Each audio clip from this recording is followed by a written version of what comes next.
As business owners, entrepreneurs, family men, it's difficult for $2 us to gas. find the time to put like together 50 cents projects like self-immolation. these. Even though it's something we really want to do, unfortunately, taking care of the things we have to take care of comes first. However, because of viewer support for people like you, we're able to continue doing this. Please consider joining our Patreon and supporting the Lone Burn said and an acid Return burn is nasty too. The podcast. guy at work was literally rubbing his skin off. That is. You. That's probably some high concentration, either hydrochloric, sulfuric, or nitric.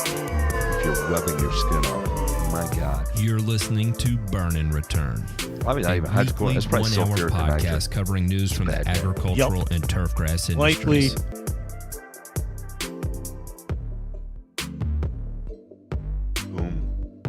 Boom.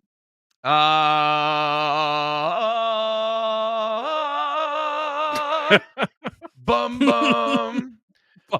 How's everybody doing? Welcome to this week's episode of Burn and Return. My name is Matt. Sometimes I go by the Grass Factor Martin. And beside me, I have Ray Ito and Ryan DeMay. Gentlemen, how the hell are y'all doing?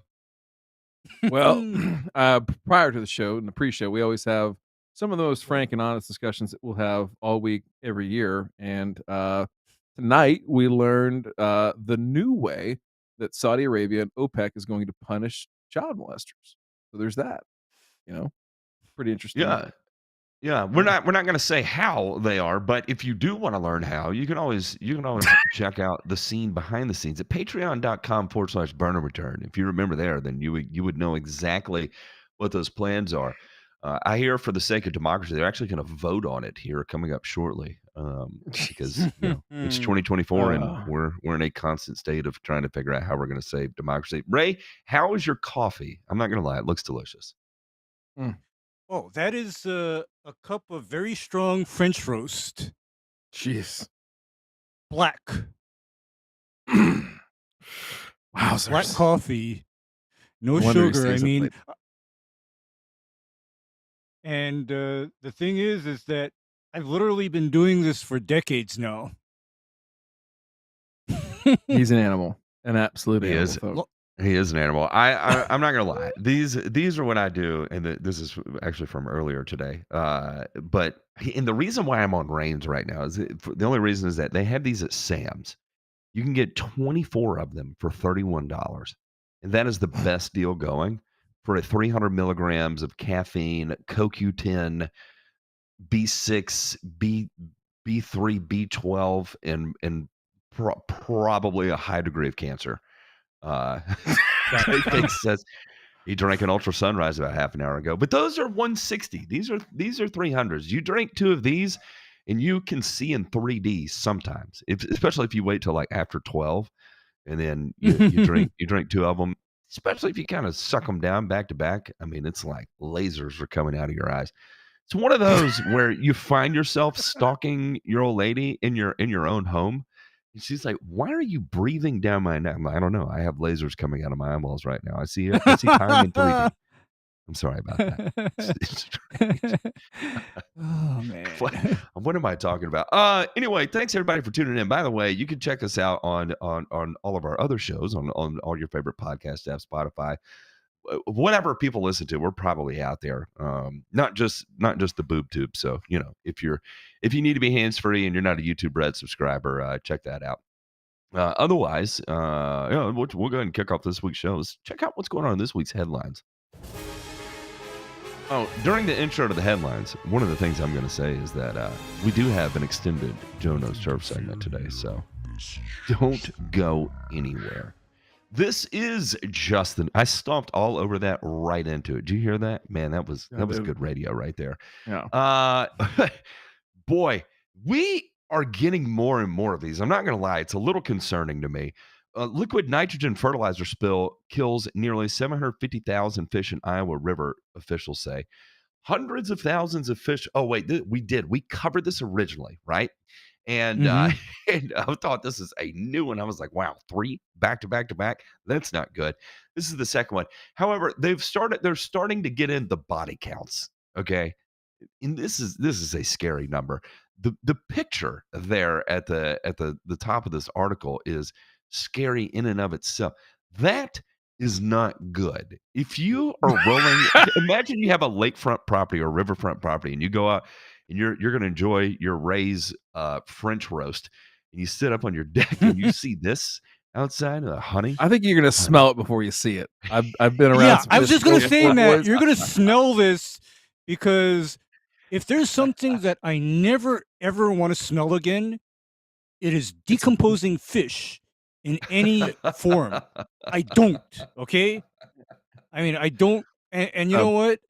Honey, this like right there, we are not tons of decomposing fish. Okay. I mean, that is just, oh my God. It's going to smell like a bar stool in the French Quarter during Mardi Gras. That's the best. It's combination of, well, you got to pull the beads out.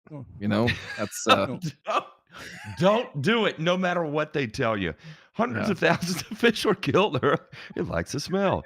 Were killed earlier this month in a nearly 50-mile stretch of East Nishnabotna River to the Missouri border due to a fertilizer spill in Iowa. NEW Cooperative in Red Oak reported to Iowa Department of Natural Resources that a spill occurred on their Montgomery County premises. 1,500 tons, equal to about 265,000 gallons of liquid nitrogen, 32% solution. That is UAN 32, was released into a drainage ditch, was subsequently entered the East Nishnabotna River. The spill happened due to an above-ground storage tank valve that was mistakenly left open over the weekend. Staff said that fish kill affected the entire 50 miles of the East Nishnatoba and Nishnabotna rivers downstream of the spill, and extended to Missouri section of the river before concluding near the junction with the Missouri River. As of Thursday, it was reported that a total of 750,000 fish had been killed, with the most affected species being minnows, shiners, dace, and chubs at roughly 708,000. Ongoing investigations are being conducted to determine the impact of the fertilizer release on other aquatic life.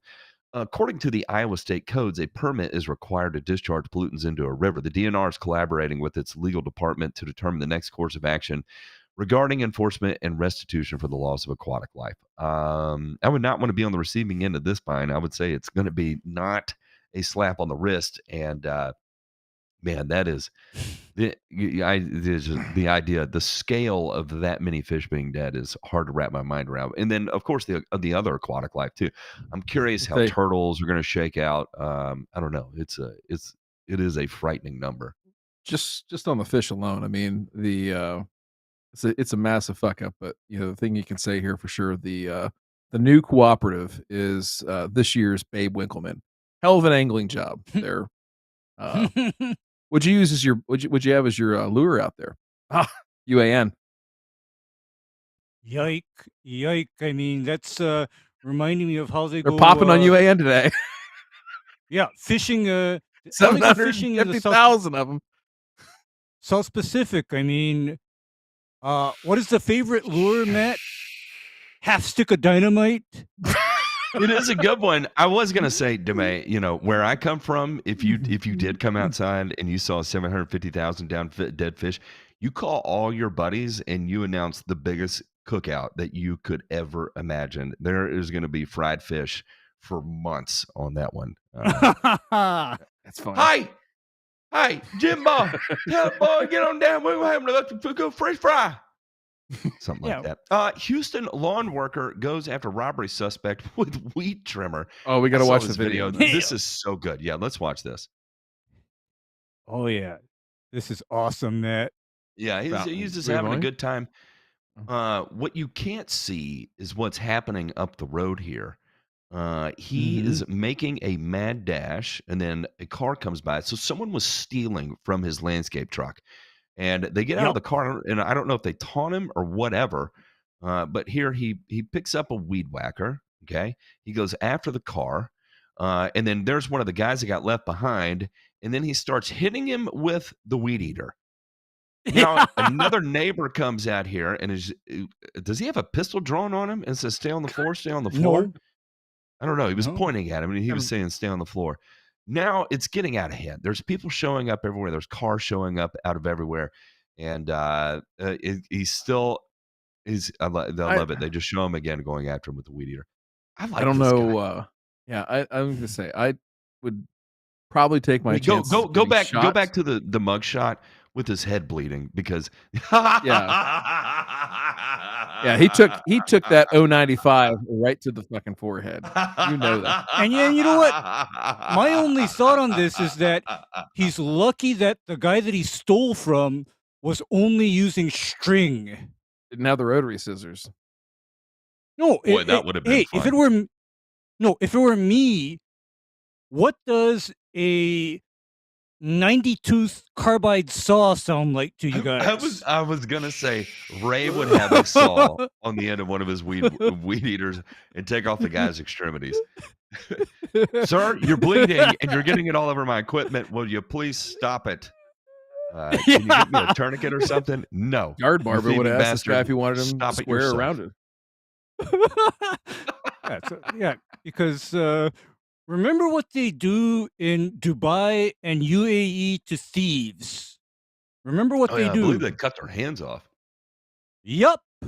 I mean, you lose your hand if you steal. Same is true in Saudi Arabia, by the way. You steal in Saudi, you're going to be missing a hand.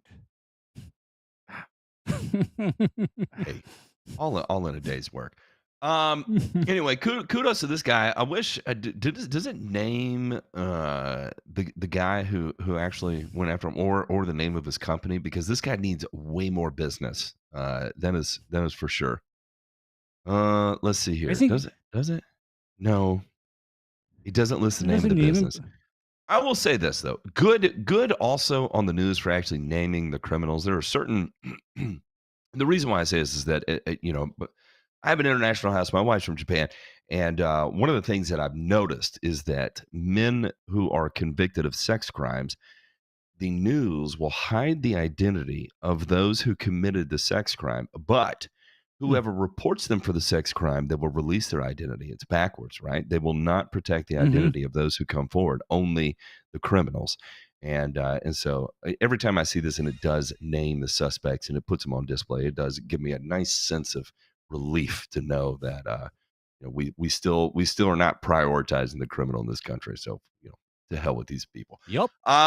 Yep. And real quick, like we were talking about before we started the show, for real, we have some interesting conversations in the pre-show. We have some interesting conversations in the post-show, and we have a running interesting conversation in the off-show. So if you're of me, check it out. Patreon.com/burn-and-return. It's cheap. I swear it's cheap. We are not raising prices, even though inflation is here. Shit, I don't know. We might at some point this year, actually, as a matter of. Now you got me thinking about it. I may do it. And this is not for the sake of greedflation. This is so we can actually do bigger things. Would ultimately be our goal from it. None of this money we put in our pockets. We actually dump this all back into the show. We do it for events, all kinds of fun stuff that we do throughout the year. And so anyway, if you want to check it out, look, $4, $10, $20 option. And there's a couple things here that I can promise is that you are going to learn absolutely as much as you're capable of learning at the pace you're capable of learning it up.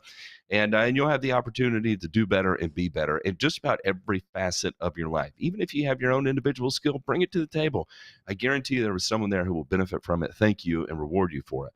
So check it out, patreon.com/burn-and-return. You can get kind of the real deal inside scoop of what goes on behind the scenes here. And if you're growing a lawn care business, even better for you. There's no cheaper investment you could take to grow your lawn care business than getting in behind the scenes. So yeah, check it out. Now we're going to move on to our favorite segment of the show, known as Joe Knows Turf. Joe Knows Turf.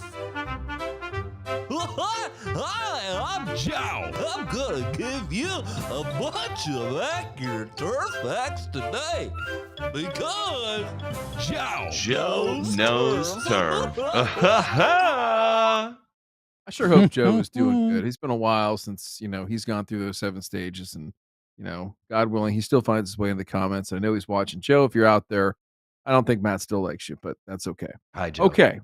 All right. So because we've been off for several weeks for a variety of reasons and things like that, we are going to do a double feature here tonight, gentlemen. And boy, I think this is going to be Matt. I'll just preview this. This is going to be one where we turn up the anxiety slowly. It's not going to hit right all at once. I'm not going for the early climax. I'd like this to be a long, slow, drawn out foreplay with the climax at the end. Just, your run of the mill Joe Knows Turf sesh. Okay. My heart rate is already beginning to increase. So that's good. All right. Well, without look forward to this. Without further ado, I'd like to introduce you to our first Joe Knows Turf contestant tonight. None other than Silver Symbol. Right now, spring is on us. It is the exact time that you want to do 4 simple things to your lawn that will benefit you the entire season. I've been doing these 4 steps myself for years. I've made many videos about them, but I've never put them in just one video showing you exactly why my lawn is already green and looking fantastic when we're just 2 weeks into the season. Step 1, you want to begin by mowing your lawn to just 1 inch. Now you can go a little bit higher, maybe 1.5 inches if your mower's not able to cut down to 1 inch. Now I know what you're thinking, 1 inch, you've got to be out of your mind. But keep in mind, mowing at 1 inch now is not the same as what you're going to mow your lawn at. Can we just take a second to marvel that multi-story sunroom he has back there? Good God Almighty, sir. Don't forget the side-by-side. Very well to do, and kudos to you for having accomplished that. But if you zoom in behind his right shoulder in front of the side-by-side, what is that patch of dead grass you have there? You fucked it up, grass man. You fucked it up. You'll see it in a minute. Okay. Keep going. The entire season, mowing over here. This low is going to accomplish several things. First, it'll do a mechanical cleanup. Things like pine cones, sticks, those have a really good chance to end up in your mower and into the bagger. Next, and probably the most important. Okay. Let's talk about more hair than I do. It's a nice coif of hair. So the first thing here is mowing your lawn in the early spring to 1 inch. I'm not so sure about that. I mean, I understand that it'll grow back, this, that, and the other thing, but the reason stated here, and he'll give another one at the end, but Ray, let's assume that you've performed all your typical maintenance on your lawnmower, you've sharpened your blade, you put a new blade on, this, that, the other thing, you got it running tip top, and now we're going to go out and mow it 1 inch to beat the heavens out of it and suck up and chop up pine cones and sticks and shit. What do you think about that? What do you think about that? Well, I'm already horrified at the thought of basically putting the lawn through a torture session at a time when it has to get ready for summer. I'm thinking about that more than anything else, because what I believe about spring is that should be the time where we treat the grass nicely. Because even up in his parts, he's going to hit a time of the year when it's 90 degrees in the daytime and there's no more rain. And if you've been kicking the lawn around in April and May, you might well come to regret that choice, because I've learned something about cool season grass, in that keeping cool season grass alive is all about maintaining carbohydrate reserves. That's correct, sir. That's correct. Yeah, and so when we do this, right, we remove leaf tissue, which is photosynthetic area that the lot of leaf tissue, right? A lot. Yeah. So when we do that, anytime that we pull back on shoot growth, scalp off, we're expensing that by root growth, right? Because now all that extra energy has to go to shoot growth to recover the plant. And I don't care if you're coming back up to a certain height of 2 inches, whatever. Not the best idea. And especially if you're going to go out there and chop up pine cones, do all that stuff, it's not a great idea. Let's see what homeboy, by the way, nice coif of hair for sure, but it's the most we've ever seen this guy on camera. He must have, the witness relocation program must have ran out. He's not just like a shadowy figure with his just showing his ass and his ankles walking the mower. There must be some sort of change in the algorithm that forced him to do this, because let me make this clear. There is no greater wizard of the algorithm than Silver Symbol. This guy has got the algorithm figured out on a whole nother level. What does he have? 900,000 subscribers. Unreal the way this guy had. One of the things we did notice in prior videos when we used to go through this primarily in the after show was that a lot of his B-roll was all recycled. Even a lot of his voiceovers was all recycled and clipped from different videos. And so he would have like 6 different videos with no original content. It was just repurposed in different order, but the exact same clips, exact same sound overs. And maybe the algorithm is beginning to pick up on repeat or whatever, because the same pitch and all that. And now he's forced to do talkie in front of the camera or something. I don't know. It's interesting though, but I know it is algorithm related. He's smart. He's a smart guy, except when it comes to agronomy. All right, let's play it. Important reason you're doing this is to scalp the top of the grass, things that are dead, any yellowed grass. You want to get as much as you possibly can off of the lawn. The secret to why this makes such a difference is that you're going to cut both the good grass and the dead grass. But the benefit is your good grass will regrow and continue growing throughout the entire season. But those dead grass blades that were going to do nothing except just hang around will be cut off and be completely removed from your lawn. Your next step is one that I've shown you many times on my channel. I want you to de-thatch your lawn in the spring. Now this is the perfect time of year, especially right after you just mowed your lawn down. That short grass height is going to allow your de-thatcher to work a lot easier. This simple machine that's fairly inexpensive uses a motor to spin these rake tines around repeatedly. This is like raking your lawn on steroids. He did qualify that it's a motor and it's not a bunch of miniature horses. So PETA, back the fuck off. Play. Yeah. Except you don't have to do all the work. Here I'll show you just a couple of passes on my lawn with this machine so you can see exactly how well it works. I am a big fan of this corded machine because it is simple and inexpensive. They make some Okay. Oh my God. I'm not completely against this, but I question the need to do it and the recommendation to do it. That is what I was going to ask DeMay, is that there's going to be people that are going to be like, I detach every spring and it turns out perfect. The reality is that, okay, what happens if you don't dethatch in spring and it turns out perfect? Did anything change except saving time and money?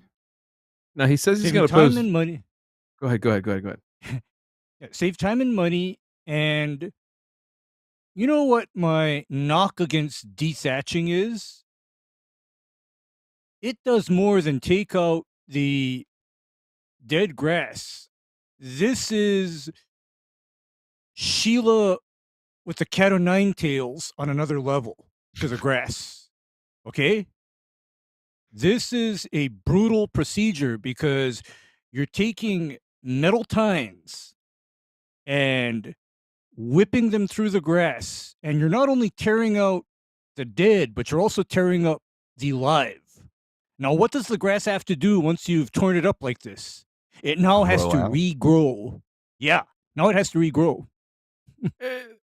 To that point, Matt, you asked before when he was shooting kind of his summary and he had over his right shoulder, left as we're looking at it, you saw this patch that he just did. That was the area in the house that he was. I will bet you a significant amount of money that the entire lawn does not get done like this, nor does it get picked up, and I'll show you why here in a second. Go ahead and play this video. Battery versions, but they have less power. And where this is a machine you're just going to use one time a year, I would just save the money and put the thing away when you're done. You don't have to worry about charging any type of battery. Now, I know this dethatching does seem like a pain in the butt and it will take you some time, but if you spend just a little bit of time now in the early spring, this will benefit you huge throughout the season. And after just a single dethatching of my lawn, look at how much debris came out. Now, some people might even do it a second time if you've got a smaller lawn, but one time is really enough.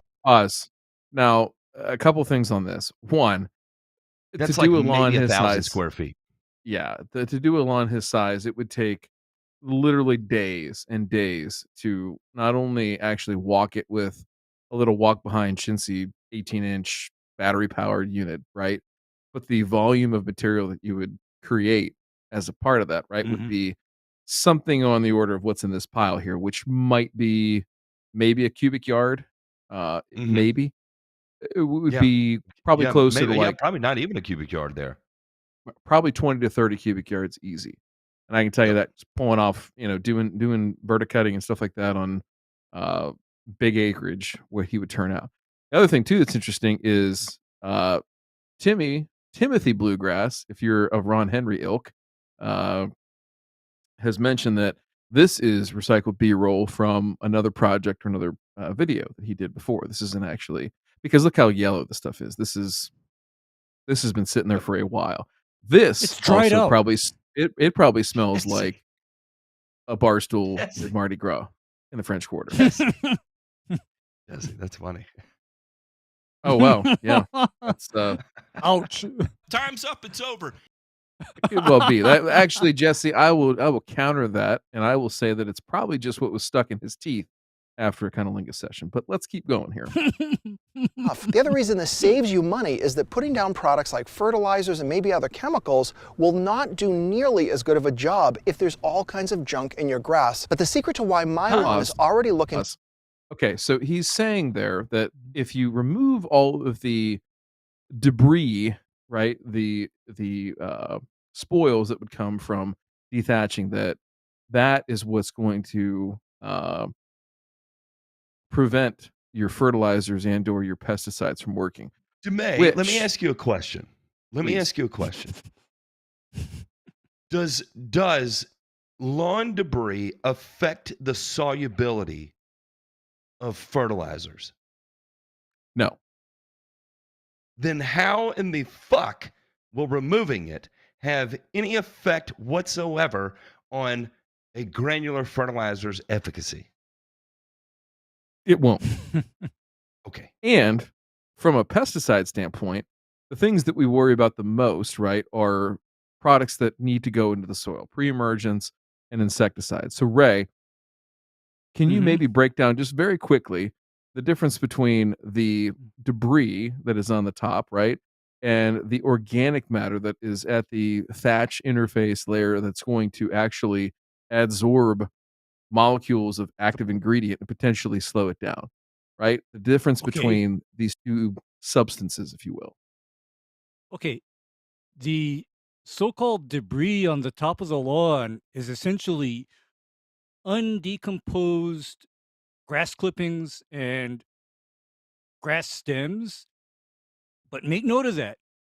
Because it is undecomposed, it essentially has minimal to no ability to interact with control products that you want to apply. Like, for example, pre-emergent and grub control, for example, is not attracted to the dry, non-decomposed grass clippings. It is actually more attracted to the organic matter content in your soil or in your thatch to soil interface, because that is now decomposed organic matter.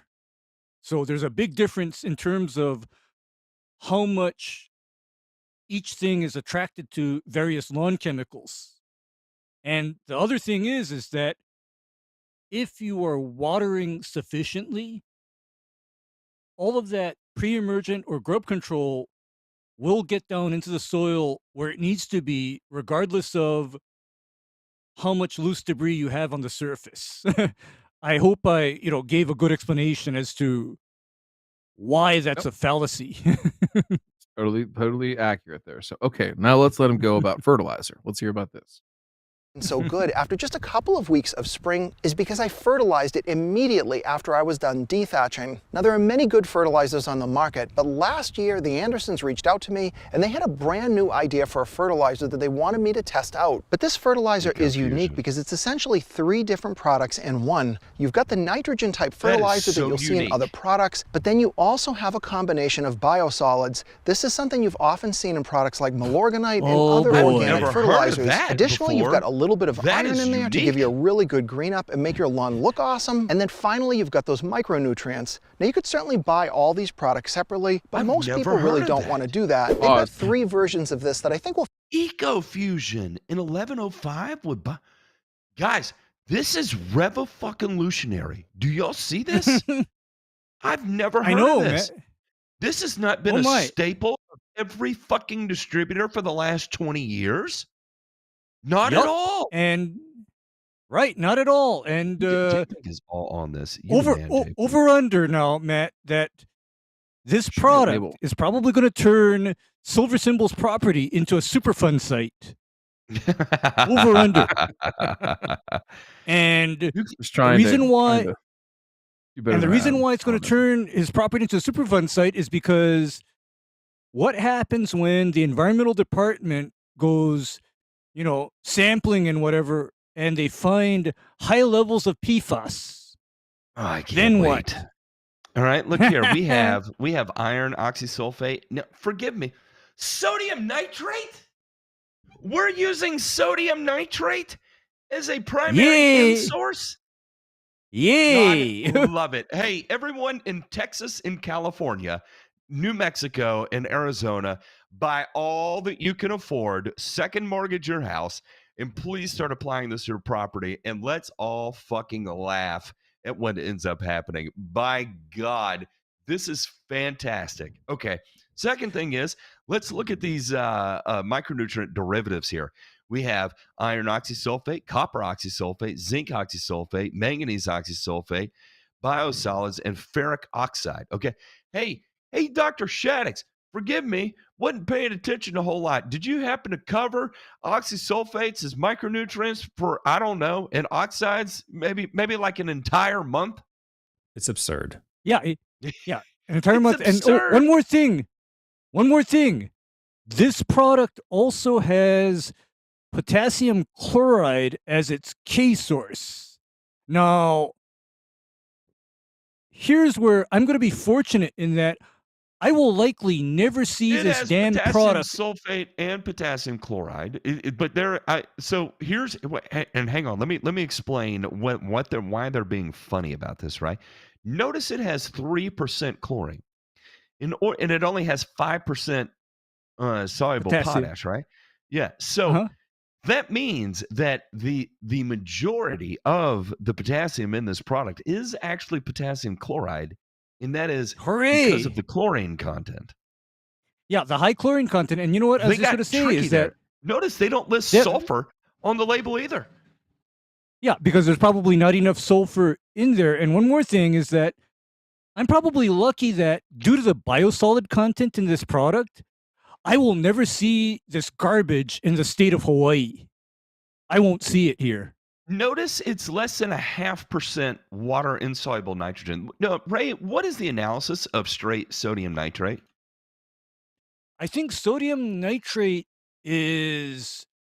Let me think. I think that one is like. I don't know, and that's why I asked. I'm trying to look it up. 15%, 10 or 15% in, and sodium nitrate 16%. Sodium nitrate is 16%. So if it's 11.5.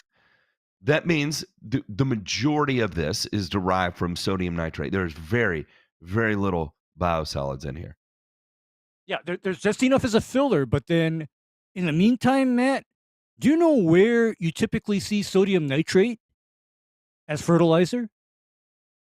In Chile? No, China and Russia. That's where they do that. That's where they do that, and that's how they screw up their crop fields is they fertilize with sodium nitrate, and the other one that I've seen them fertilize with, and I'm glad this hasn't become a thing, is can you imagine fertilizing with ammonium chloride? They do that in China and Russia, by the way. That's not one that I would ever do either. Yeah, but then the sodium nitrate part is interesting ammonia, because hydrochloric acid. Let's go for it.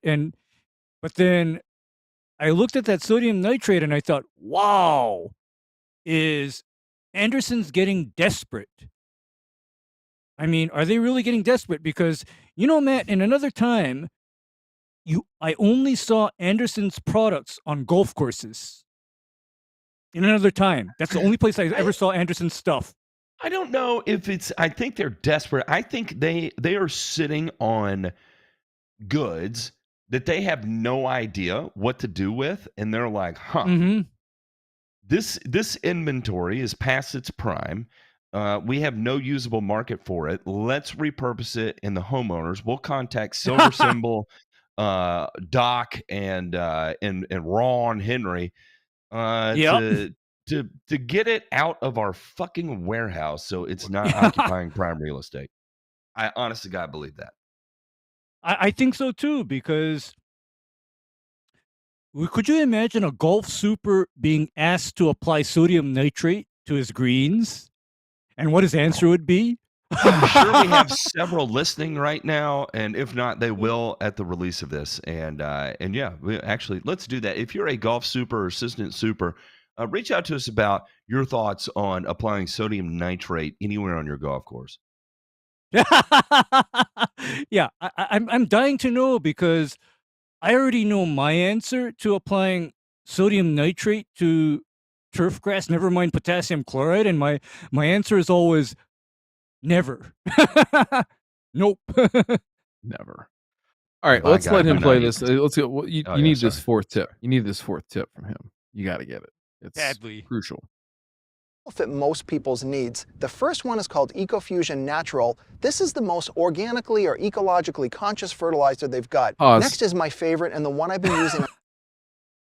There is absolutely nothing organic about it. There's nothing organic about Maumee, Ohio, or anywhere in that vicinity, wherever these biosolids get sourced from, of a guy eating cheese, drinking beer, eating a brat, and taking a shit. That's the premise of Milorganite. And it gets put in a bag. There's nothing organic about that. It's poignant. Oh, and when we talk about the ladies that do the same, and in the meantime, they're on Prozac and birth control pills. Now, there's a lot of dudes. And listen, there's a lot of guys on SSRIs and 93 octane fuel this week. Not wrong. I mean, yeah. If you know, you know, right? So couldn't find a Sunoco to get the Super 94. Damn it! Gosh, pisses me off. Love that Sunoco. Max stole all the hot sauce from the grocery aisle there, Dick. What I was going to say, I believe sodium nitrate was one of the first, one of the few nitrate nitrogen sources that is that you can get with an organic certification, if I recall correctly. And I think yes, it is. I think that's what they're playing into there. But notice it does not have any OMRI certification or whatsoever. They're just going straight up EcoFusion. S-my-D. All right, let's listen to this last tip. Sorry, I had to, on the majority of parts of my lawn, called EcoFusion Plus. This version combines higher levels of nitrogen along with iron for a quick green up, and they've still put biosolids. So this one here doesn't have the sodium nitrate. It has urea. It's got methylene urea. So there's 5% slowly available. The biosolids and some other. It's got humic EG in it too. So basic premise there. All right, play it. To give you more of an organic component, additionally combined with those micronutrients. And I think this is ideal for somebody that just wants to put down one bag. And you might be thinking, why don't I just wait? I'll do it later in the season. Well, you would be completely wrong. By doing it right now, there is another huge benefit that I didn't even mention, and that is weeds. By mowing super short, if you have any weed seeds that might still be growing on stalks, they will get sucked up into your mower, and you will immediately deal with them without any chemicals. Additionally, you don't want to be fertilizing those weeds. So by doing all of this work now in the early spring, your lawn will be ready and hopefully outcompete those weeds before they can take hold. I'm not getting any younger, and I need to do smoking crack. You are legit smoking crack at this point. Dude, look, Silver Symbol, you are smart enough to crack the YouTube algorithm. That doesn't mean you should start smoking crack. Get your shit together, dude. No way you buy what you're selling there. I can get it. I can totally get the mental gymnastics that you employ to sell a bag of EcoFusion. I get it. I'm not going to be mad at you for it. Anderson's approaches you. They got a deal for you. You feel good. You feel important. But to dream that your 1 inch or inch and a half height of cut is sucking up weed seeds and you're doing a de-weeding service to your property as a result of that and saving them from catching the remnants of fertilizer that you're applying, dude, hang it up. You're full of shit. It's absurd. You don't believe what you're saying. And he's telling people he does believe it, and I'm going to see. Right. Probably doesn't. what happens when somebody does this and instead of it doing well for them, instead they've depleted carbohydrate reserves in the spring. And by the way, Ryan, I also learned what happens to lawns that get excessive nitrogen in the spring. What's that? Their carbohydrates get depleted, and those lawns nosedive in the summer. Yeah, it's a careful balance to walk in. Is if you fertilize in the fall, there's generally speaking no reason to fertilize in the spring until in this guy's area somewhere between, I'll say, maybe Mother's Day at the earliest and like first week of June. Just a little bit.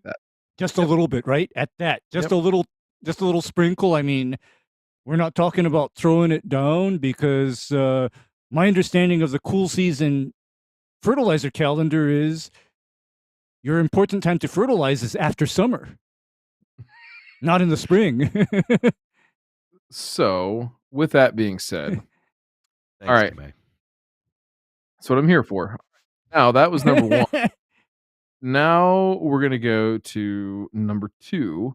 And I want to play the video here first. Now, JP, I got to send this to you really quickly so we can watch the video and understand where this comes from. And we'll talk a bit about the science here, and then we'll talk a little bit about the business side that nobody wants to talk about. Into. So let's watch this first. This is from our former Crazy dark lawn. Was in the Discord for a hot minute, and I don't know if he didn't like the info he got or whatever. He had bounced. So the video is entitled "Crazy Dark Lawn." Less than 24 hours. Lawn. The stuff's How like to get no the joke. pause. It's ridiculous. I think he edited this video title because it says "How to Get the Darkest Grass." Period. I think when I first saw this come out, it just said "How to Get the Darkest." Period. It's kind of gross. So let's go ahead and play this. Ridiculous. This is a bop, though. One thing that can really set you apart from your neighbors is a dark green lawn. Today, I'm going to show you how to get your grass crazy dark in less than 24 hours and then show you the results at the end of the video. Now, most people think the only way you can get your grass super dark green is to use a ton of fertilizer, and that's just not true. Today, I'm going to introduce to you iron. Grass uses iron. We're doing another iron video. Didn't we do one of these last year? This is last year's video. We'll talk about that in a minute. So this is feature 600. Okay. A product that Ray and I are both very familiar with. I know Matt's used it quite extensively too. And listen, this isn't the only one on the block, right? Some people will talk about Main Event. Some people will talk about the product from the Lawn Supply Company, right? I'm blanking on it here. Help me out. The SP. Yes. Green or SP. Green or SP, and then which is going to a liquid, by the way. Yeah. Sexy. And here's where already I'm alarmed because everybody talks about iron and nitrogen, but iron and nitrogen are not the only important elements for making grass green. They're not the only important things. I mean, there's more to it than just iron and nitrogen. Let's see if this guy gets it right. Sodium nitrate.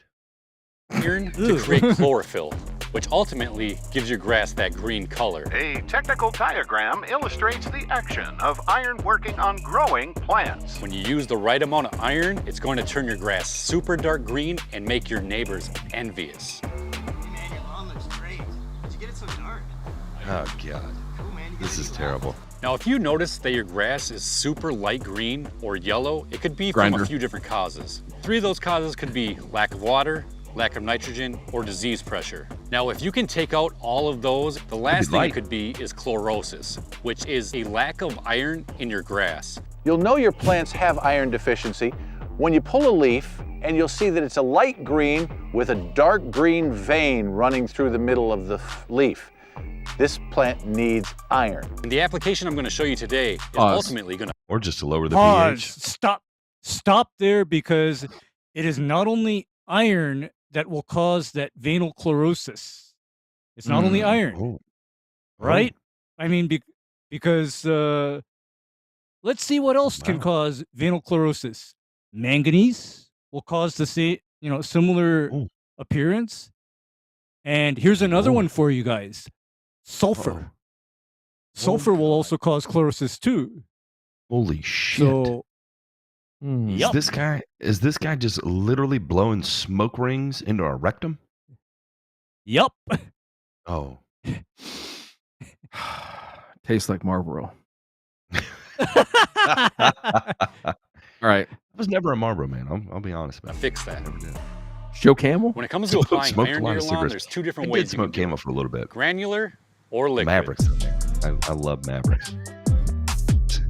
Now, when it comes to granular iron, the negatives way outweigh the positive. The first negative is, if you put down granular, you have to wait for that granule to break down into the soil for the grass to use. That means it needs to be watered in, it needs to be break down. Why do we keep saying granules break down in the soil? The only granule that breaks down in the soil is either an organic fertilizer or they're going to be insoluble sources like organic fertilizer or fucking methylene urea or IBDU. They're not breaking down in the soil. They're dissolving when you apply water to it. Plants do not eat solids. Will you show me a plant that has a mouth that starts chomping on things aside from a Venus flytrap? So I can stop going on these rampages about it. I am so sick and tired of hearing, like Silver Symbol said, if you detach it, the fertilizer gets closer to the soil where it has to be in order to work. You want those granules to get into the soil. No, you want them to fucking dissolve.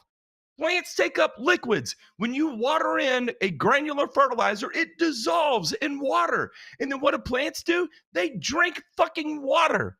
And if you have a nitrogenous solution, it will take up the fucking nitrogen that's dissolved in the water, or the potassium that's dissolved in the water, or the iron that's dissolved in the water. It's not a fucking factor of them eating solids. Can we stop this? It's madness. Matt, can I ask you a question? On that same grass that doesn't break down the granules, is it safe to use pesticides and herbicides on those? Ray? I called you Ray. You got me so good, I called you Ray. Oh my gosh. All right. Play the video. Eventually, your grass can finally take that up, which could take days to weeks. The second negative when it comes to granular is that you're not going to get even coverage like you would with liquid. As those granules come out of your spritter, they're going to be bouncing around all over the place. And Ray, can you just real quickly bouncing around recap what Dr. Shaddix and what the literature says about the use of granular iron? Quite simply is that most soils, or soils where you need iron, which are likely going to be high pH, the moment you apply these solid or granular forms of iron to that soil is immediately going to turn that iron into insoluble iron oxides. It's going to oxidize that iron and make it non-available to the plant. And this is deceptive. Ray, when you have a soil that's nice and aerified, remember we hear all these people talking about we need oxygen to get into our soils, and we hear that a lot, right? We need a lot of oxygen in our soils. Yeah. You need to tell me that when you apply an iron to a soil and it's met with all this oxygen-rich soil, that all of a sudden you've rendered it insoluble? Yup. So it's a self-defeating purpose to have this oxygen-rich soil and then apply iron to it. Amazing. Yeah, because don't you know, Matt, that actually iron availability increases when soils are anaerobic, because the oxidized iron then reduces via a redox reaction. So actually, by the conditions for causing iron to oxidize include alkaline soils, and soils with high oxygen content. And that is proven. That's simple, That's chemistry crazy. Right there. Wow. I've got this nice, healthy, rich soil, and it doesn't respond to any form of granular iron I apply to it. I wonder why. Go because to 347. Go ahead, keep going. Sorry. Yeah, I'm gonna have it's because it defies science. All right, so Homeboy now has a bag of citric acid and some 600. You might need to back up. Go to 330. 330. He's gonna acidify his fucking feature. Back to where he. Okay, here we go. Do that, you just use regular citric acid that you get from the grocery store. I bought this on Amazon, it's super cheap, and this stuff goes a long way. You're gonna want your pH below 5. Right now, mine's hovering around 9. You can use this simple pH tester that you can get off Amazon, put it in your water, and it'll tell you exactly what it is. Now, to get us where we need to be, we're gonna use 0.1 ounces of citric acid per gallon, which is gonna cover 1,000 square feet, and that's gonna get us below our pH of 5. Why are you taking it below 5? Where did that come from? We're going to be using 1.5 ounces per 1,000 square feet. Why is he taking it below 5? You're using an EDDHA chelate. If you want to add other foliar applications, do you even know what the limitations of it are? You've got all this fucking monumental advice that you're sharing to the world for the darkest grass, period. Mm-hmm. Yet you think you need your water pH below a 5? Wait, because by the way, what is going on right now? No, why does he even need to do that, Matt? Because my understanding of the feature formulation is not only do they include EDDHA chelates, Matt, did you know that they also include citrate salts? Amazing. Yeah. Why would they do that, Ray? It is to ensure that your solution, no matter what your water condition is going to be appropriate for uptake of the iron that you're applying. I mean, those guys at Loveland Products are not fucking idiots. They know what the hell they were doing. Okay? Because, Matt, Ryan, can you tell me what Gulf Super would meticulously buffer his water pH below 5 because he's going to apply feature to his greens? What Gulf Super would do that? There might be some, but then I think the whole point was to have that product be plug and play, right? That was the point. Yeah, that was the whole point. Is that you can give that product to somebody like me, where I've got shit to do, and so I don't have time to be titrating my water pH. This is just a drop and go. All right. Let's play this here for another minute. We'll watch him mix up here and spray.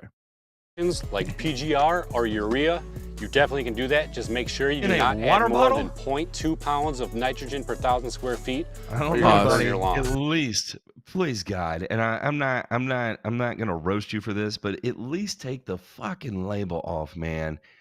Take the label off. Good. Hopefully, you don't have kids. If you do, let it be a learning lesson. Take the label off. Put a skull and crossbones, something on it as a deterrent, even though it doesn't require skull and crossbones.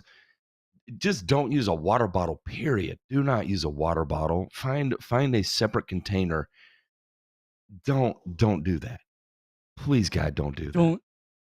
Don't do that, because I'm already getting like anxiety at the fact that he has something other than water in that water bottle, because he himself is enough of a dumbass to one day pick that up and think, oh, this is a drink, and start drinking from it. And you know what? Based on everything he's said so far, I don't put it above him to not do something that stupid. Look, Long Live, I want to make this very clear right here. I am the same idiot that has picked up beers that had cigarettes put out in them and drank it. I've picked up dip spitters. I've picked up dip spitters and taken sips out of them. It happens, man. I'm telling you, don't do that. Get rid of the pesticides in the pesticides in the water bottle. Yes, right, please.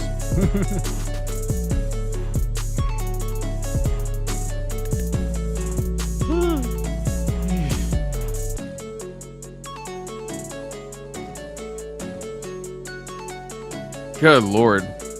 Now make sure you have a strainer on your sprayer because there are some artifacts in here. Why? Yeah. Why?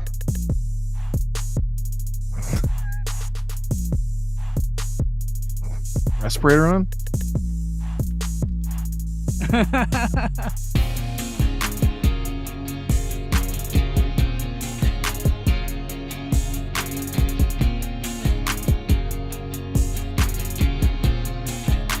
Okay.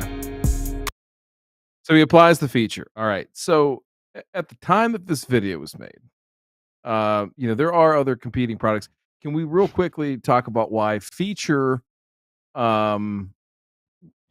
is sort of been at the top of our list for a long time? And I know Matt has worked on some other products, but why feature has been this effective for, I mean, gosh, I've been using it for 15 or so years now, probably. Yeah, probably even a little bit longer. So care to expound on what makes feature unique? It's the EDDHA chelate, right? It is the strongest, one of the strongest chelates we have right now, but the strongest that is going to be plant tolerant, plant safe, right? And so it gives you flexibility to apply to soil pHs up to a 9. And that basically is going to cover just about the majority of the extremes that you're going to face when you need to apply an iron. That's the magic behind it, right? Yep. All right. And so, go ahead, Ray. And this is why the other point about feature is that it is designed to be effective under various water conditions. Whatever water an applicator might draw to formulate his tank mix, the feature is probably going to work in it because, Matt, you notice what the first ingredient is in feature? Ammonium sulfate. Yep. And what does ammonium sulfate do when you dissolve it in water? What does ammonium sulfate do? Calcium. It takes calcium out of solution, and while taking the calcium out of solution, it will also buffer water pH down to 5.5. Yep. That's what ammonium sulfate is good for. And other thing to make note of is, in addition to the EDHA, iron, we also have iron citrate and manganese citrate, which also will buffer water pH. So, as I said, these guys at Loveland knew what the heck they were doing when they formulated this stuff. It's interesting. So, all right.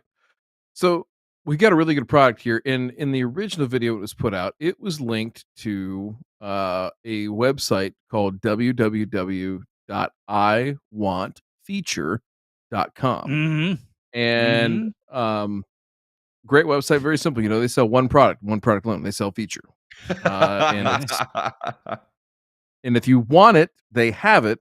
All you have to do is go to www.iwantfeature.com and they will send it to your door. You don't even have to put pants on, even if it's illegal in your local jurisdiction to have to put pants on to go outside. Jesse Bousquet will get you out of that. He's willing to. Sounds really complex. No, it doesn't. So, very easy. Here's the interesting part. That video was up, and J Pink, go back to that video from Lawn Life. How many views has that had? 612,000. 612,000 was put out about a year ago. Okay.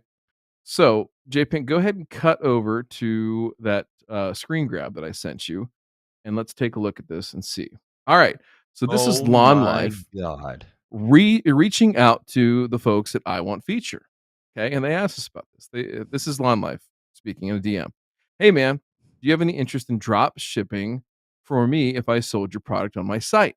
Question mark. The I Want feature folks say, at this time, I'm keeping all sales from one source as it's just me who does all the packaging and shipping. Commendable, and that's realistic. All right, so Lawn Life replies, okay, if that's the case, then I'm going to have to take down all of the links to my videos with you as a source and find a different iron source. I'm not being compensated at all for the millions of views I'm getting recommending feature as a product. Now, ladies and gentlemen, this is strong arming. You want to believe that everybody on YouTube has your best interests at heart, that they're just folksy, down-to-earth people that just want to, help you grow the best grass in the world. And the fact of the matter is that I think that very few of them give a fuck. The only people that I would say that give a fuck, we're honest about how we try to shake you down. We just advertise on Patreon, and then we go spend all the money and have a big blowout party in Louisville every year. I mean, it's not pretty fucking simple. We like to drink. It should just be I want Taj and Spinelli's.com should be our website. It would just be so much simpler because that's the God's honest truth is we just want to go sing karaoke until 4:00 in the morning and go get pizza. Okay. Now this is interesting on Lawn Life's part because he says he gets millions of views. And I think there's another video that's linked to it. So here is a small business owner, right? And the person that liked this product so much that they said, hey, you know what? I'm willing to drop ship that for people off my own site and it's okay, right? The fact that homeboy here, hey, you can call it capitalistic, you can call it whatever you want to call it, but to shake somebody down and say, hey, I need 10% just because I found your product worked and it gave me the darkest green grass, right? And I'm going to find another source that I can collect 10% on. Oh, by the way, the price for said product elsewhere is anywhere from about 20 to 25% higher, right, at other vendors. And that's what apparently that's what he's doing. So we went back to this video and he actually pinned a link to a Amazon link. So he's going to get a cut on his share sale or whatever the hell he uses and goes that way. So just 7%, 8%. Sure. Go ahead, Ray. Okay. I need to point something out to everybody in that the distributors of Loveland products, they don't sell their products to any old Tom, Dick, and Harry. Please understand that's probably why he went to him and asked if he would drop ship for him. Yeah. Because he can't buy it. Because he can't buy it. Because I also know some inside baseball where the only reason why Loveland Products is even dealing with I Want feature is because Loveland Products decided that I Want feature was a credible person to deal with. Because if not, if any old homeowner or consumer wants to buy Loveland Products, the answer is no, go to Home Depot. Or in the case of the Hawaii more. Yeah, or in the case of the Hawaii, Loveland distributor, you know what their answer is to people that want to buy products? They tell people, give this one applicator a call and he can probably help you out. Otherwise, we don't sell to consumers at all. Look, if anyone has any experience in business whatsoever, right? And you reach out and they're like, hey, I'm a one-man operation trying to do this. It just doesn't make sense to me right now. If you had any modicum of business sense, integrity, ethics, moral compass, you would say, how can I help? Yep. That is I like hearing that because that means I get to help. And typically, if there's somewhere that I can apply some sweat equity, there's a way that both of us can win, right? And this is a mutually beneficial deal. These are good deals. These are the kind of deals I like to do. All it takes is totally understand, how can I help? I would like to make this a reality. How can I help? But instead, he's like, oh, well, then you're going to have to suck my left and right ball in GFY. let's not assume that both are there. No, that's true. He may be one without testicles altogether. You know, I'm assuming gender. I have fucked this whole thing up. Let's be honest. I want feature. I don't know where to go anymore. I am so lost in the PC wormhole right now. No. So here's the bottom line, gentlemen, is that, as you said, there's a way to might as well sell Bibles. There's a way to help one another out, right? The fact that he's able to mention that product and able to get it right is a credit to the I Want Feature folks. And I just looked it up. It's actually way higher. If I do the math, it's almost $10 a bag difference, right? It's 33% more. It's Yep. It's 33% more, and more inside baseball. 38.5%. Yeah, okay, more inside baseball. You know, this this feature sale. What if I told you it all goes back to I Want Feature? Yeah. If you're willing to jump on the Bezos train here. Yeah, I mean, hey, it's $3 every purchase goes to support big booty Latinas. Yep, but the sale of that bag of feature on Amazon is the sale all goes back to I Want Feature. Congratulations. Good job, sir. I think the moral of the story here, gentlemen, is that do not let capitalism and the almighty dollar get in the way of recommending good agronomy, and don't let the best price fool you, because everybody has an ulterior motive. It just so happens we put ours out in the open. A lot of other folks apparently don't.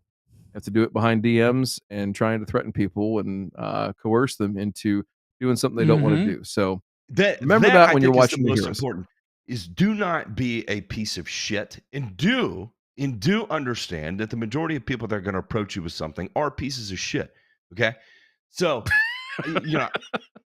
You have to have your head on a swivel, and I hate to say it, it's just the fact of the matter. And you know, there's a lot of different things that you hear, like, you know, don't meet your heroes, all kinds of this other stuff. I promise you, one of the worst people that you can come across, it's going to be one of two ways, right? And I'll give you an example. Like I can have conversations. I'll give you two people that I have just great offline relationships with, because they are great people online and offline. And I'll say one is Pete with GCI Turf, and number two is Ryan Knorr. Those people offline, I mean, it's like exactly how they are online is exactly how they are offline. There's no fucking difference 100%. Whatsoever. You never have to guess. You never have to worry about anything. They are who they are, and that is through and through. Versus, I'm not going to lie, I am thoroughly shocked at Lawn Life here. Thoroughly shocked at Lawn Life. And I got a little bit more inside baseball and Silver Symbol, and I'm not going to talk about it right now. I will save that for the paid members and all that. But I promise you, who they are online is clearly not who they are offline. You give someone a little bit of a view count ego behind them, and boy, oh boy, do they turn into assholes. So that's not even being an asshole. That's not being an asshole at all. It's called being a fucking scumbag. We're assholes. We're not scumbags. All right, let's fly through this. We're going to check out this week's birds. Thanks, Joe.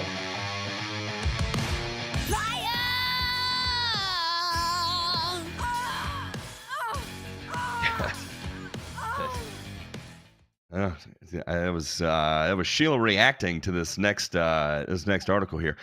Drexel University, which is the name Drexel to begin with, is just funny to hear this, is phasing out herbicides, pesticides on campus grounds. DeMay, did you choose this one on purpose because of that? I didn't actually. This is J Pink that put this one on, but boy, that I did tease it. I teased it. Get fucked.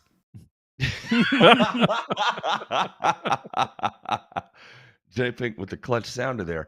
Number one is Drexel is a pesticide manufacturer, a pesticide brand, and then we're dealing with Drexel University, and they're phasing out pesticides. It's just funny to see it. They don't know that pesticides are all inclusive of herbicides. Anyway, Drexel University's groundkeepers will replace synthetic chemicals with an organic turf program that includes organic fertilizer, overseeding, and aeration. The decision comes after a group of agronomic students, horticultural students, plant science students, weed science students. Nope. Oh. Nope. Oh, Matt, boy. The decision was... Go ahead. Odds are is that those students were all the political science and anthropology department and probably women's studies department. Those students made that decision. I would say you're probably right. Oh, Lord. Good God. I mean, let's see. That picture alone, Matt, confirms what I suspected, okay? And so I can tell you one of them is a biological sciences major who is the student environmental justice coordinator.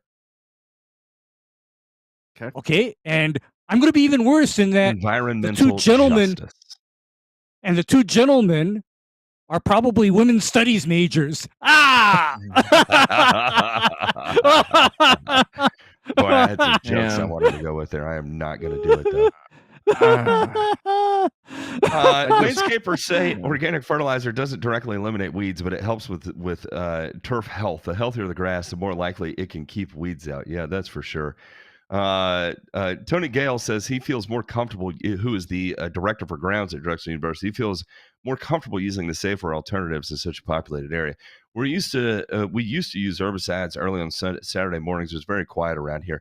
But still, you get the early jogger and early dog walker. There's always people out. So I'm just happy to avoid that. I don't not have to get anyone sick or have anyone's pet injured. Anyway, this is lame as hell. What were you going to say, DeMay? I wasn't going to say anything. I'd love to go back and visit this in 3 months or so, 4 months, middle of Philly summer. See what happens. Yeah, see what happens because they won't update us. Here's what happens is that I'll fly to Philly just for fun. Okay, fly to Philly and take close-up pictures because here's my over/under on this. All of this organically maintained turf areas, they're going to turn into forests of dandelions and crabgrass. There was another line in here that I missed. 16 tons of toxic herbicides. Toxic by what? Are they just saying all herbicides are toxic, or are they actually using the toxic category? Were sprayed in Philadelphia in 2022 alone, according to Toxic Free Philly. Researchers say every person in the U.S. has some level of pesticides in their blood or urine. Herbicides also disproportionately sprayed in communities of color and low-income neighborhoods, according to the Black Institute. Let's see how many black people were involved in getting this passed real quick. We'll take a look at the 4 environmental justice people here, and we have none. Okay, cool. Glad we got that figured out. None. Okay, all right, Matt, we'll move on to the next one here. Go ahead. I got to ask you, all right, how many highly maintained turf areas are in low-income neighborhoods? How many? Well, it depends on where you are. I'll say like in Orange Mound, Memphis, there's a lot of lawn care in Orange Mound. Let me tell you, I sold a shit ton of lawn care in Orange Mound. Okay, but in what these people are talking about are these... Let me tell you, the grandmothers there were holy shit particular about their lawns. And they would cuss me up and down. They would those grandmothers, they would give me shallots and onions when I visited, and then they would threaten to beat the shit out of me if I ever ruined anything in their yard in the same visit. And I knew they were telling the truth every time. Oh gosh. But then tell me now, what is the possibility of high pesticide use in an urban area that is predominantly low-income housing? What are the odds of that, Matt?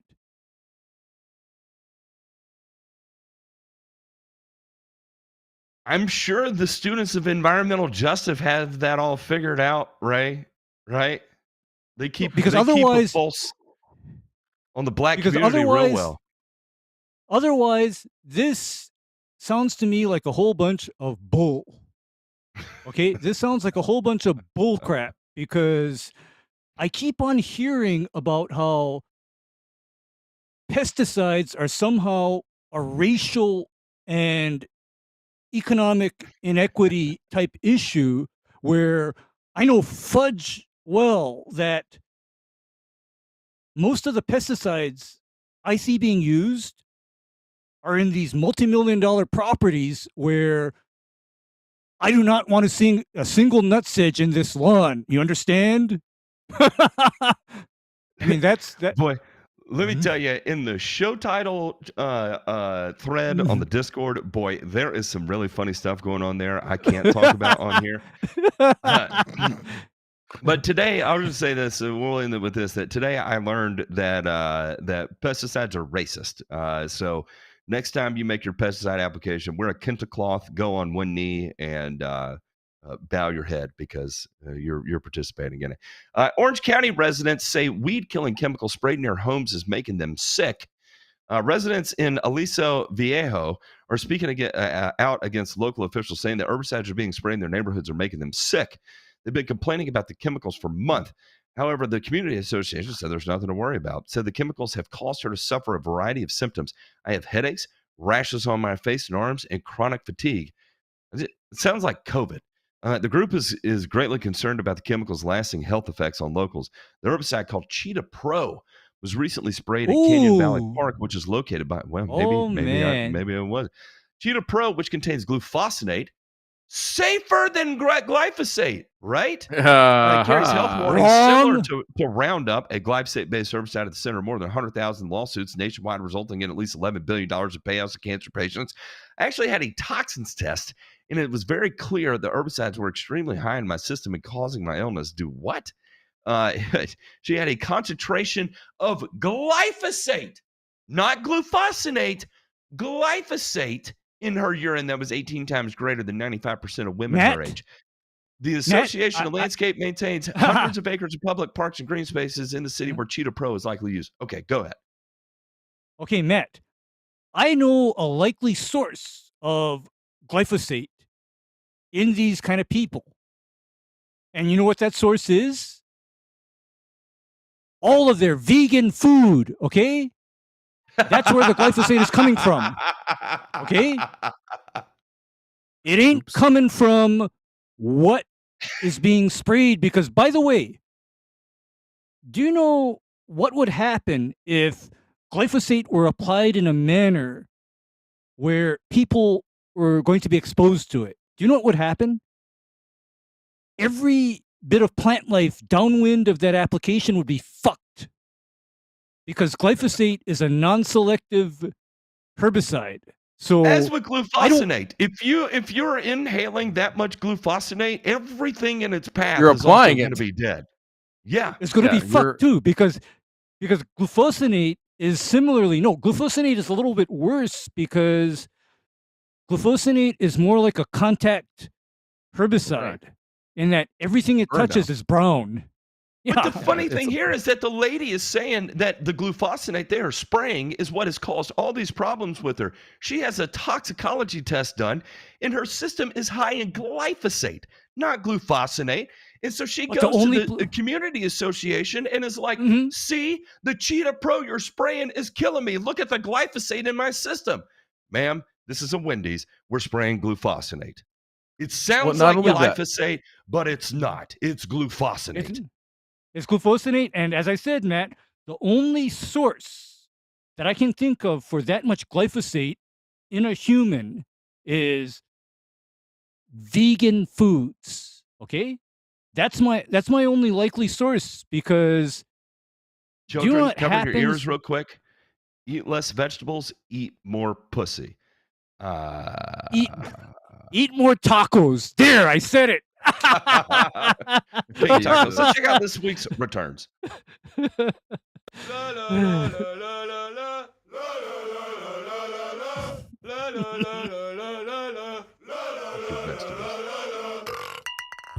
back. I am back. I almost said I am black. I'm actually not. I'm 1/3. So that's enough. Because all those pesticides you sprayed. That's exactly what it was. We do have bad news. Joe Vargas has passed away. And those for you who don't know, he was an academic at Michigan State University, a 50-year career in turfgrass.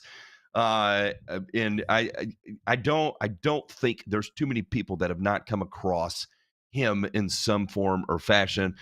He was known as, sometimes dressing up as Elvis. One of the people who was not just a character, he was a characterization of good that comes from this industry. And so it is an absolute shame that he is gone. DeMay, I know Michigan and Ohio are a lot closer together than Tennessee and Ohio. Tennessee and Michigan.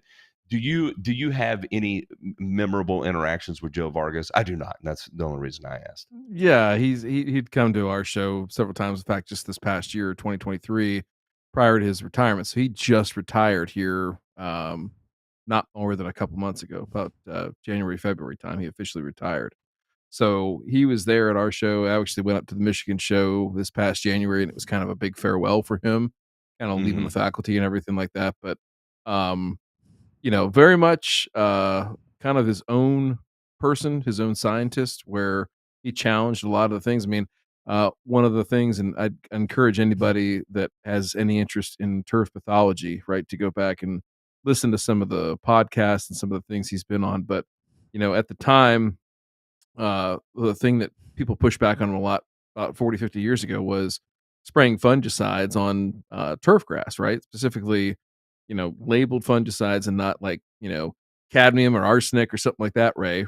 And everybody said, no, you don't need to do that. You don't need to do that. And sure enough, he proved himself right. So a lot of that and just a great human being. Like you were talking about before, he would cut it, Matt, he would shoot you straight in the interactions I had with him. He wouldn't bullshit, wouldn't cut you up on anything. He would just be real. And he would always have your back. He would say, hey, listen, I'll help you any way I can. Right. And kind of do that. So from my perspective, a great human being, a great turfgrass pathologist, a great advocate for turfgrass, and very sad day that we lost him. So rest in peace, Joe. Rest in peace, Joe, for sure. Turfgrass nutrient management. Sorry, I didn't mean to cut you off there, Ray. Debunking some common myths. Myth number one, phosphorus. I need to add phosphorus anytime I'm establishing turfgrass via seed, sod, or sprigs. I think we've covered enough of that. That is look who wrote this. Holy shit! This is John Emerson, who we had on. Yeah. Fuck yeah, John Emerson. Fuck yeah. Everyone go follow him. UD Turf. What is it? UD Turfman, UD Turf Guy on Twitter. Which one is Turf Guy? UD Turf Guy. UD Turf Guy at UD Turf Guy on Twitter. I saw he was actually at one of those meetup events the other day, and was taking questions from the general public, and he had one of those UD co-op extension signs that said, "Ask me anything about turfgrass," which I thought was great. That's always a fun thing, right? And these actually are good. I highly recommend you go and read them. Adding potassium in the fall will increase rooting and winter hardiness of turfgrass. I need to apply calcium because my soil test said I was low. I need to add lime every year. In spring, fertilizer is necessary. I need to apply sulfur as a standalone fertilizer for my turf. These are actually all good. That kind of made me laugh out loud because the number of times I have been told I got low calcium on my soil test at 1,100 parts per million. How do I get more calcium down? Like, you, sir, need a lobotomy, not more calcium. That's where's the turf mechanic out there with cow's milk? So, well, guys, wait a minute. Hey, or what about these people with actual low calcium, and their soil pH is low, and they refuse to lime? Make that one make sense, Matt. Make that one make sense. Instead, they want you to buy this foliar calcium supplement. As long as I'm getting my 10% cut. As long as I'm getting my 10% cut, dog. care what you apply. Yeah, I mean, all right, listen. Yeah, that's. I've got to get going here. I've got to get to the gas station because, boys, listen, between Iran and the trial, gas might be out by tomorrow. Okay, love y'all.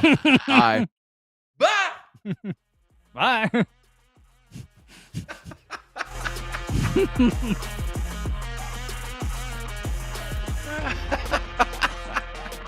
Love you, 76 man. We were talking.